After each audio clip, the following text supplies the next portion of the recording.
paz do Senhor Jesus, sejam todos bem-vindos a mais uma Escola Bíblica Dominical. Hoje estudaremos a lição de número 5, Mente, Vontade e Emoções restaurada pelo Senhor. O nosso texto de referência é Filipenses capítulo 4. Pegue aí sua Bíblia para nós lermos juntos a palavra de Deus. Não estejais inquietos por coisa alguma, antes as vossas petições sejam em tudo conhecidas diante de Deus pela oração e súplica com ação de graças.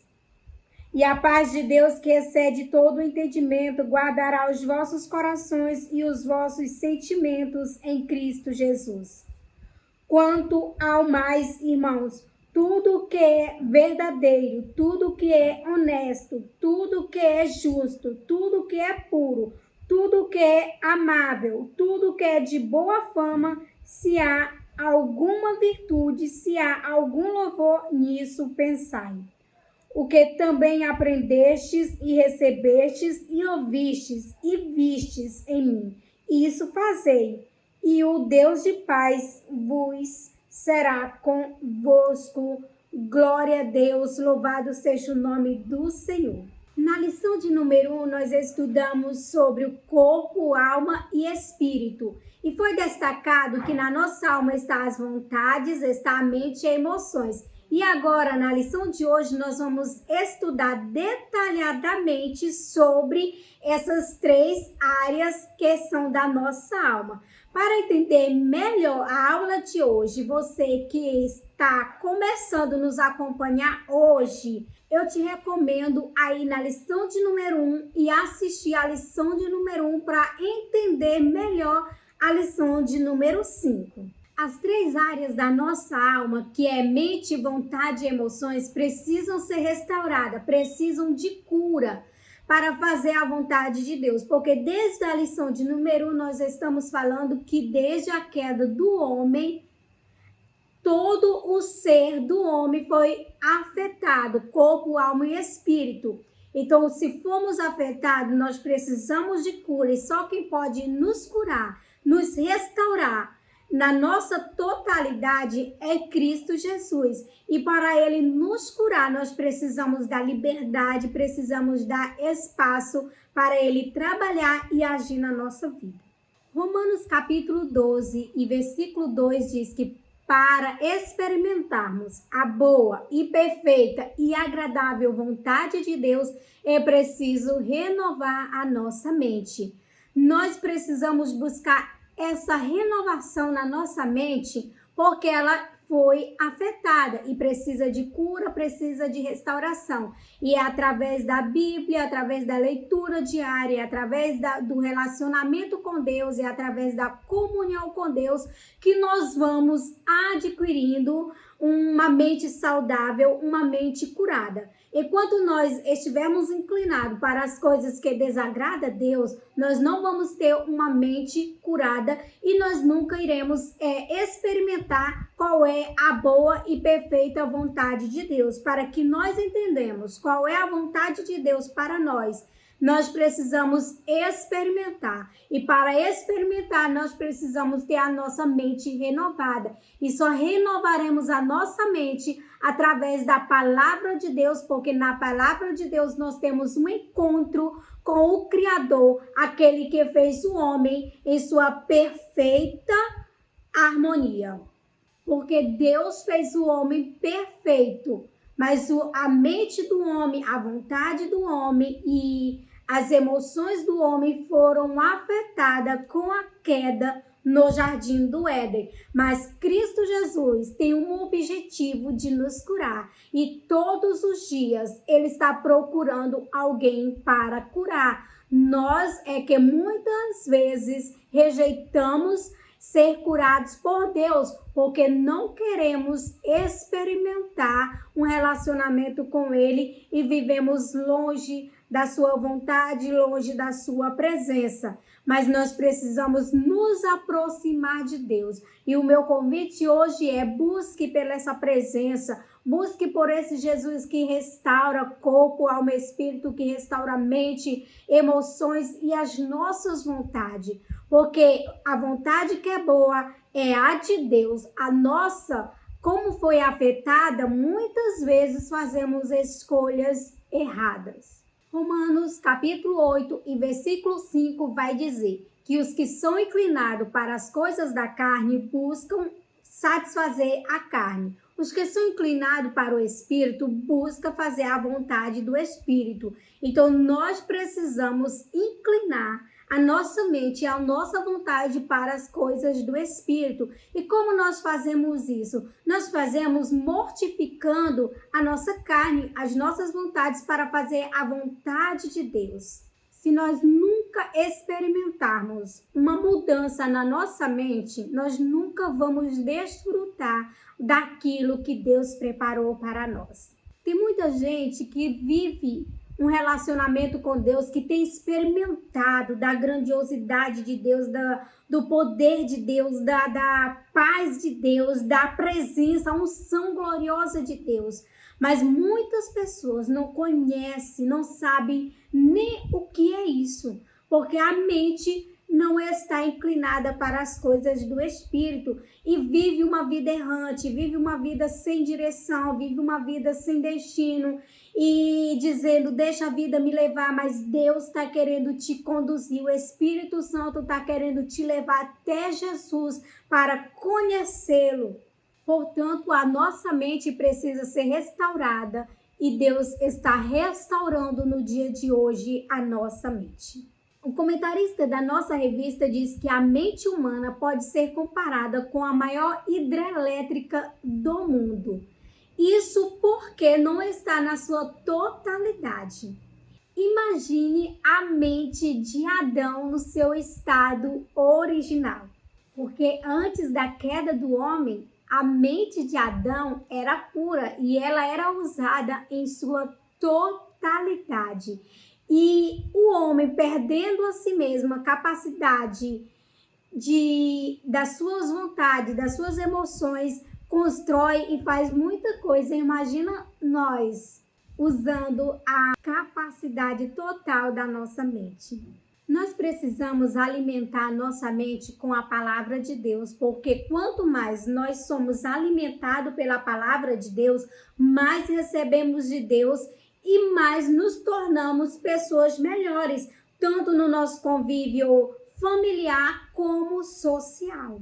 Há duas pessoas distintas disputando pela nossa mente. Uma é o Espírito Santo de Deus, outra é Satanás. Ele quer apenas a nossa mente para nos destruir, para colocar coisas ruins, pensamentos negativos, pensamentos suicidas, pensamentos de destruição. E o Espírito Santo quer a nossa mente para restaurar. Olha só, amado, quão maravilhoso é o Espírito Santo. Ele quer renovar nossa mente, ele quer restaurar nossa mente. Então deixa o Espírito Santo de Deus trabalhar na tua mente. Não dê ouvido às vozes do inimigo, mas deixa o Espírito Santo de Deus agir na tua mente e controlar a tua mente.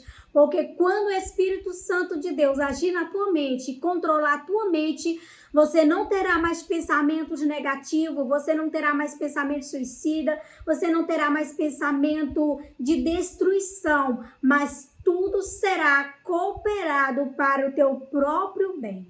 Já falamos da nossa mente, que faz parte da nossa alma, agora nós vamos falar da vontade, que também faz parte da nossa alma.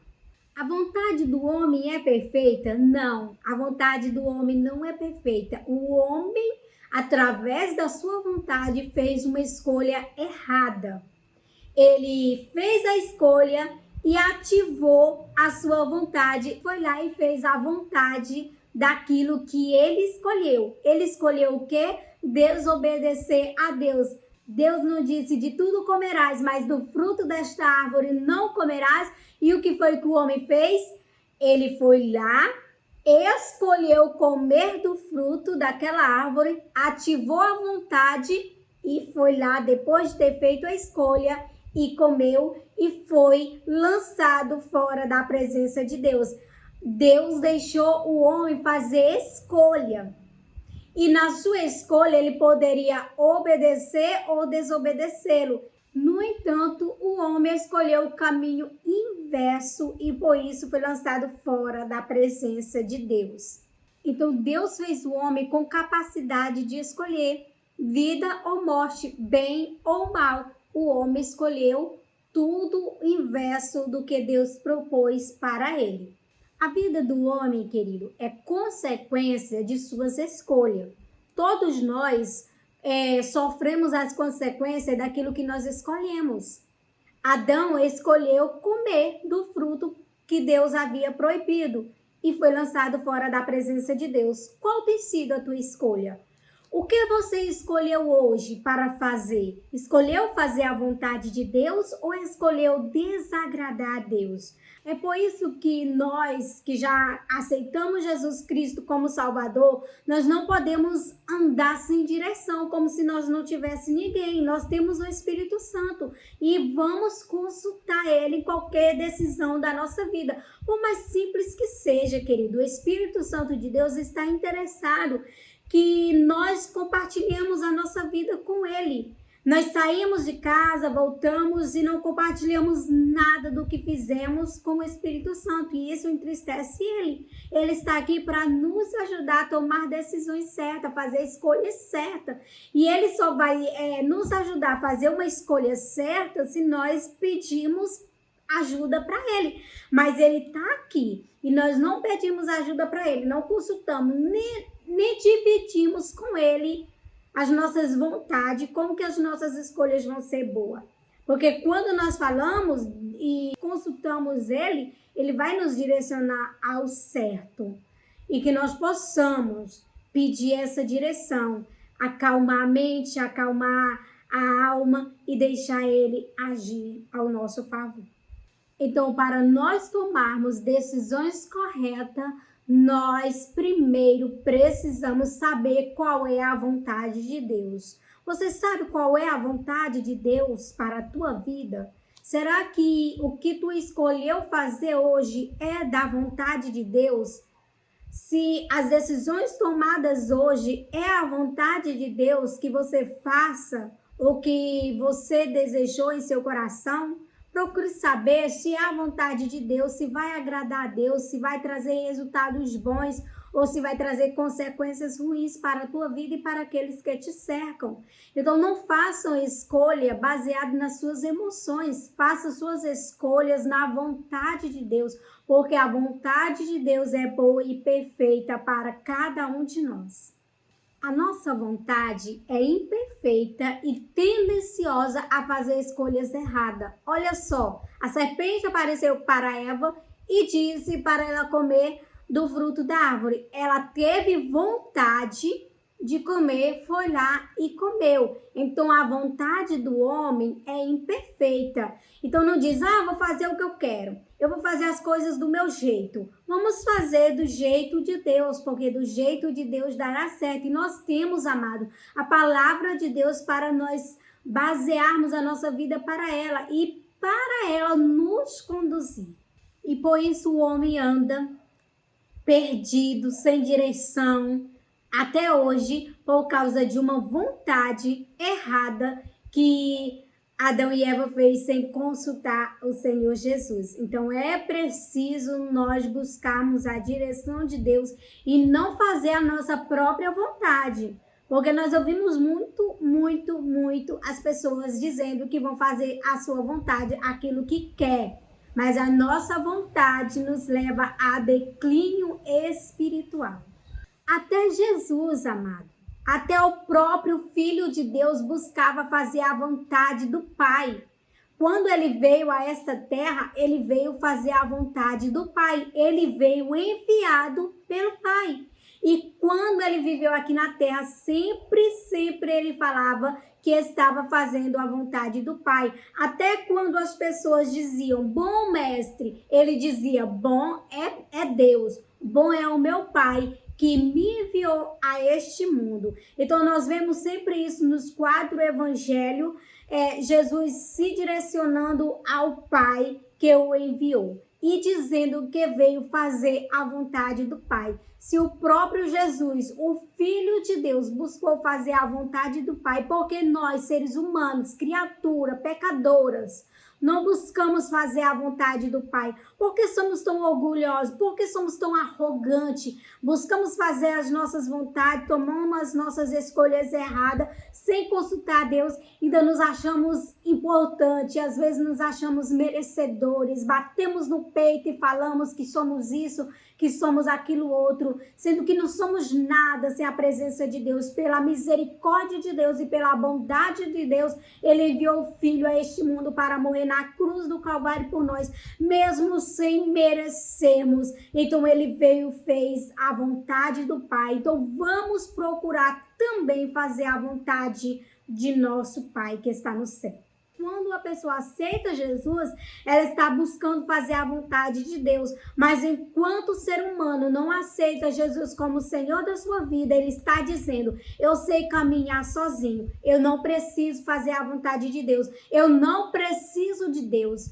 Quando nós caminhamos assim, nós estamos falando desta forma. Agora, quando nós aceitamos Jesus, quando nós rendemos aos pés de Jesus, nós estamos dizendo: a partir de hoje, eu decido caminhar com Jesus e fazer a vontade de Jesus, porque a minha vontade só deu errado, mas a vontade de Deus é perfeita.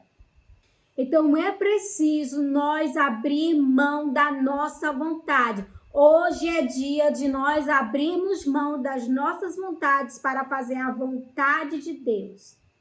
Então, nós já falamos sobre a mente no tópico 1. No tópico 2, nós falamos sobre a vontade. E agora, no tópico 3, nós vamos falar sobre as emoções. Mente, vontade e emoções que fazem parte da nossa alma. E a nossa alma faz parte do nosso corpo e do nosso espírito.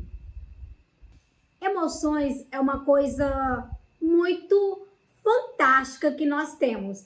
Nós sentimos tristeza, nós sentimos dores, nós sentimos angústia, nós sentimos decepções, mas também nós sentimos alegria. E tudo isso é a nossa emoção. Deus não quer que nós sufoquemos as nossas emoções, mas Deus também não quer que nós agimos e decidimos por emoções. Você deve ter conhecido alguém, todos nós já conhecemos alguém que tomou decisões pelas emoções e diz: ah, eu me arrependo disso e daquilo outro. Ah, foi o calor da emoção que eu fiz isso, mas agora passou a emoção e acaba se arrependendo daquilo que fez, das suas escolhas. Por quê? Nós precisamos buscar o controle emocional para nós não agirmos através da nossa emoção. Então, a nossa emoção também precisa ser restaurada, assim como as nossas vontades e a nossa mente. Por que nós não podemos caminhar pelas nossas emoções? Porque ela é muito vulnerável, amado. Nós não podemos basear o nosso relacionamento com Deus pela emoção, porque as emoções, elas vêm e vão. Ou quando nós aceitamos Jesus, ou quando somos batizados no Espírito Santo, nós ficamos tão cheios e impactados pelo poder de Deus, mas também nós ficamos tão emocionados com a presença de Deus e com a glória de Deus. Aquela emoção, ela vai passar, mas a constância do Espírito Santo na nossa vida, ela tem que permanecer. O relacionamento e a comunhão do Espírito Santo tem que permanecer. E se nós não estivermos cheios realmente do Espírito Santo, quando aquela emoção do momento passar, nós podemos ficar entristecidos e podemos nos decepcionar. Mas quando estamos firmados com Deus, temos uma comunhão com Deus, quando a nossa emoção está em Deus, quando vem as turbulências, quando vem as dificuldades da vida, ela não nos desequilibra. Porque nossa mente, nossas emoções e nossas vontades estão voltadas para Deus. Então, as nossas emoções precisam ser restauradas e a nossa fé tem que sobrepor. Romanos capítulo 12, versículo 1 diz: Rogo-vos, pois, irmão, pela compaixão de Deus, que apresenteis o vosso corpo em sacrifício vivo, santo e agradável a Deus, que é o vosso culto racional. Podemos ter os nossos sentimentos restaurados a partir do momento que olharmos as circunstâncias no ponto de vista de Deus. Olha só, Josué e Caleb, quando eles foram espiar a terra, eles viram a terra diferente dos outros espias. A visão deles era totalmente diferente da dos demais. Por quê? Porque ele estava com os seus sentimentos voltados para Deus. E eles viram que a terra era boa, viram que poderia conquistar a terra e viram que aqueles gigantes, não era nada diante do Deus que eles serviam. E os outros ficaram amedrontados, chegaram dizendo para Moisés que eles não tinham condição nenhuma de conquistar aquela terra, porque os homens daquela terra eram muito grandes, eram muito valentes, e se eles fossem, eles iam morrer. E Josué e Caleb viram diferente, tiveram suas visões conectadas em Deus e disseram, não, os homens de lá não são nada diante de nós e diante do nosso Deus. Então, são visão diferente. E se a nossa visão, querido, estiver conectada em Deus, nós vamos ver os problemas inferiores a nós. E se os nossos sentimentos não estiver na visão de Deus, nós vamos ver os problemas superiores a nós. Veja só que coisas pequenas podem nos desequilibrar. Então, quando nossos sentimentos são restaurados, nós vemos as circunstâncias com visão diferente. E da mesma forma que aconteceu com Josué e Caleb, aconteceu com Davi. Estava lá todo o exército parado. Todo dia o gigante saía e dizia quem é que pode pelejar comigo, e todo mundo ficava lá parado sem ter coragem de lutar. Davi chegou lá, o que é isso? Como assim? Um homem chega e amedronta todo mundo, um homem chega diante de um exército tão numeroso e faz ameaça. Ele chegou lá e foi sem entender porque que estava todo o exército paralisado diante de um homem. Olha só como a visão de Davi estava diferente da visão de um grande exército, gente. Ele chegou lá e foi sem entender. O que é isso que está acontecendo? Não, pois esse gigante, esse homem aí não é nada, não. Diante de Deus, ele é apenas um verme. Eu vou e lutarei contra ele e vencerei. E ele foi lá, lutou e venceu, porque a visão dele era diferente. A visão dele estava conectada com a visão de Deus. Então, nós precisamos ser homens e mulheres revestidos da glória, da unção e da autoridade de Deus, que nós não vamos ficar paralisados diante de situação nenhuma que nos amedronta. Fomos criados com razão, emoção e sentimento, mas também com a capacidade de crermos em um relacionamento com Deus. Então, através do pecado, todas as dimensões do ser humano foram afetadas, mas o Espírito Santo de Deus está aqui para renovar, para restaurar e para nos libertar. Então, o que precisamos fazer? Buscar a ajuda de Deus para que Ele nos mude, para que Ele nos transforme e que possa nos direcionar a fazer a sua vontade. Então, que possamos ajustar a nossa mente, vontade e emoções ao propósito de Deus, e só assim desfrutaremos da perfeita paz e do perfeito amor de Cristo. Que Deus te abençoe. Vamos orar? Querido Deus e eterno Pai, te louvamos por mais esta aula, te louvamos por todas as pessoas que têm nos acompanhado, que têm acompanhado esta aula. Em nome de Jesus, Pai, restaura a mente, restaura a vontade e restaura a emoção de todas essas pessoas, de todos os seus familiares, em nome de Jesus, que possamos experimentar a boa e perfeita vontade de Deus em nossa vida, para desfrutarmos daquilo que o Senhor preparou para cada um de nós. Venha, Pai, nos ajudar em nome de Jesus, que a partir de hoje nós possamos fazer escolhas em Deus, que possamos fazer a vontade de Deus e que todo o nosso corpo, a nossa alma e a nossa mente mente seja completamente conservada e irrepreensível para a tua vida, em nome de Jesus. Amém e amém. Que Deus te abençoe. E eu quero agradecer a todos vocês que já se inscreveram no canal, que deixam aqui seu like, que deixam aqui seu comentário. E eu quero pedir para cada um de vocês que assistam essa aula, assistam as outras aulas e encaminhe essa aula pelo menos para 2 pessoas que você conhece, porque assim você está fazendo o reino de Deus crescer, você está contribuindo com o avanço e propagação do Evangelho. Então encaminhe essa mensagem para 2 pessoas que você conhece. Que Deus te abençoe.